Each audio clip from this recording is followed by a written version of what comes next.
स्वागत है आपका अपने यूट्यूब चैनल एग्जाम दिए में। आज है 28 दिसंबर और आपको पता है कि आज से एनटीपीसी सीबीटी 1 की परीक्षाएं जो है चालू हो गई है। तो हम इस वीडियो में लेकर के आए हैं एनटीपीसी सीबीटी 1 के आज के दोनों शिफ्टों में पूछे गए जनरल अवेयरनेस के कुछ प्रश्नों के एनालिसिस।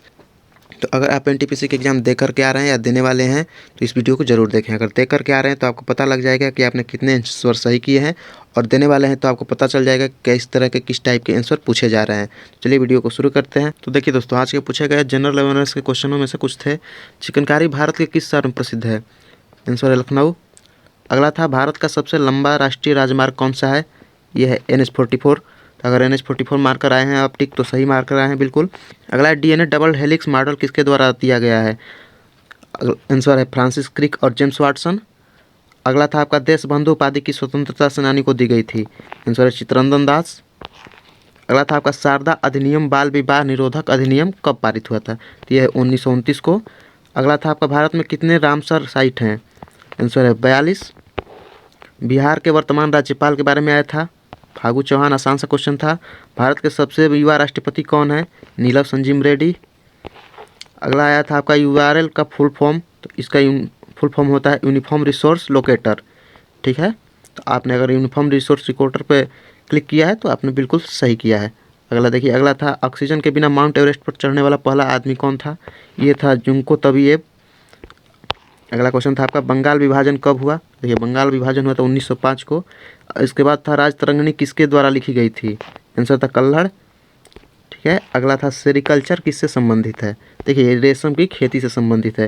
हिमाचल प्रदेश के वर्तमान मुख्यमंत्री कौन है? आंसर था जयराम ठाकुर।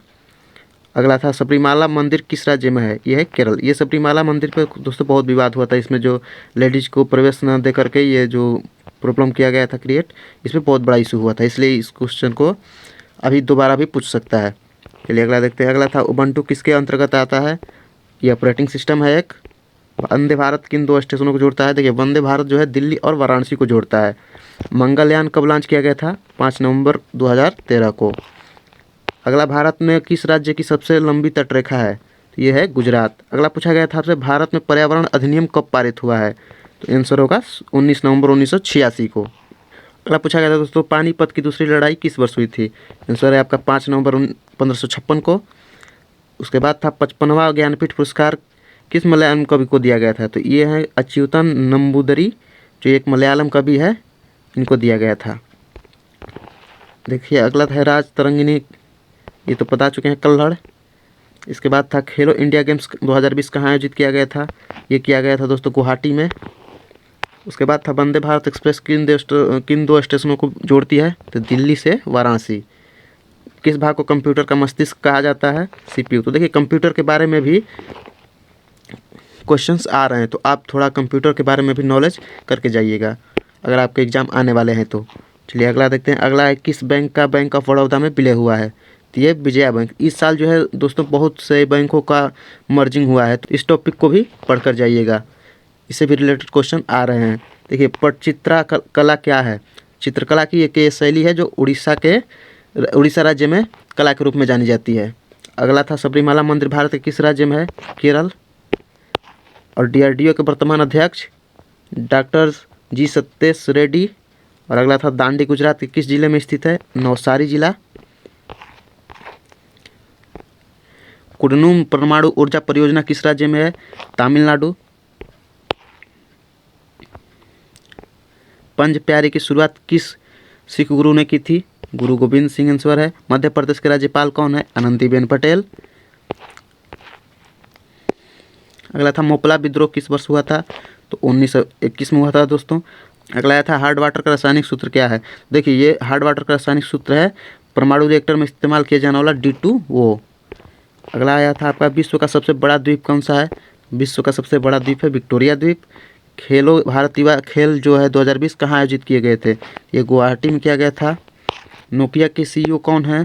तो ये पक्का लुंडमार्क। अगला आया था जालियांवाला बाग हादसे की तारीख क्या है? देखिए दोस्तों, ये तो सबको मालूम है, 13 अप्रैल 1919 को। तो मिला जुला पेपर आ रहा है दोस्तों, कोई हार्ड भी ज़्यादा नहीं है, कोई आसान भी नहीं है। अगला है संविधान में मौलिक कर्तव्यों को किस संवैधानिक माध्यम से जोड़ा गया था? आपका 1976 में जो संशोधन किया गया था 42वां संशोधन, उसमें ये जोड़ा गया था।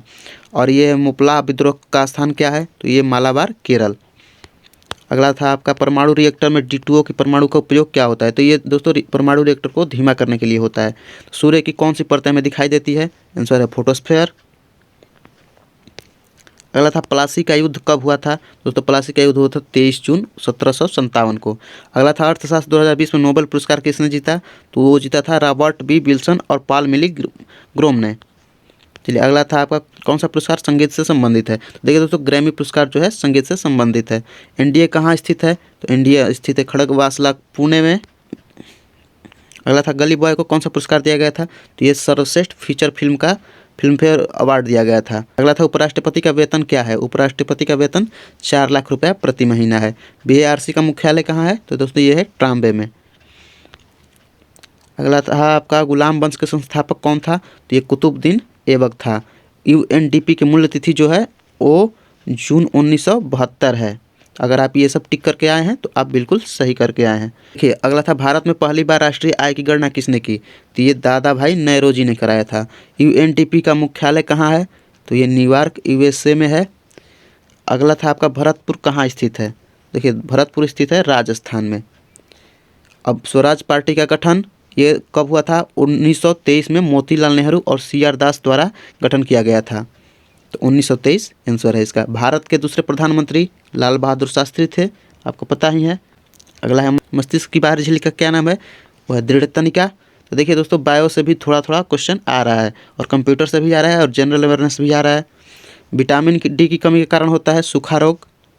तो विटामिन के बारे में भी क्वेश्चन आ रहे हैं। विटामिन के बारे में भी आप पढ़ के जाइएगा। गुजरात के वर्तमान सीएम विजय रूपाणी। कस्मोलॉजी क्या है। खगोल विज्ञान की एक शाखा है। अब पेटीएम के CEO कौन है। विजय शेखर शर्मा। अगला था आपका लाइकेन किस प्रकार के प्रदूषण का पता लगाने के लिए मदद करता है। यह है वायु प्रदूषण का। अगला आपका था दोस्तों विश्व पर्यावरण दिवस 2020 का विषय क्या था। तो देखिए इसका था प्राकृतिक के लिए समय। निम्नलिखित में से कौन सा देश दक्षिण अमेरिका के भूसंखलन वाले देश हैं। देखिए ये दोस्तों है पैराग्वे और बोलीविया। ठीक है। अगला क्वेश्चन आया था आपका गांधी ने दांडी से नमक मार्च शुरू किया। दांडी किस जिले में है। देखिए दांडी है नवसारी में।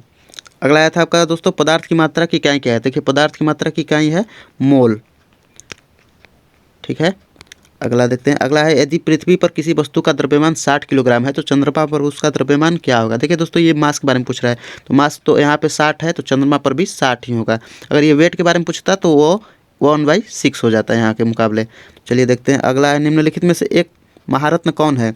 तो देखिए दोस्तों कोल इंडिया जो है एक महारत्न है। अगर आप ये आंसर लगाकर टिकाए हैं तो बिल्कुल सही आंसर है। तो देखिए दोस्तों आज का जो जनरल अवेयरनेस का पेपर था वो कुछ इस तरह से था। अगर आप भी एग्जाम देने वाले हैं तो ये पेपर देख करके जाइएगा और इसी के अनुसार अपना तैयारी करके जाइएगा। और अगर दे करके आए हैं तो आप बताइए कमेंट बॉक्स में कि कितना आप सही करके आए हैं और कितना गलत। तो ये था दोस्तों आज के परीक्षा के दोनों शिफ्टों के प्रश्नों का एनालिसिस। अगर आपको ये वीडियो पसंद आई तो वीडियो को लाइक करिए और अगले एग्जाम्स के एनालिसिस के लिए भी हमारे चैनल के साथ जुड़े रहिए। चैनल को सब्सक्राइब करिए। तब तक के लिए धन्यवाद।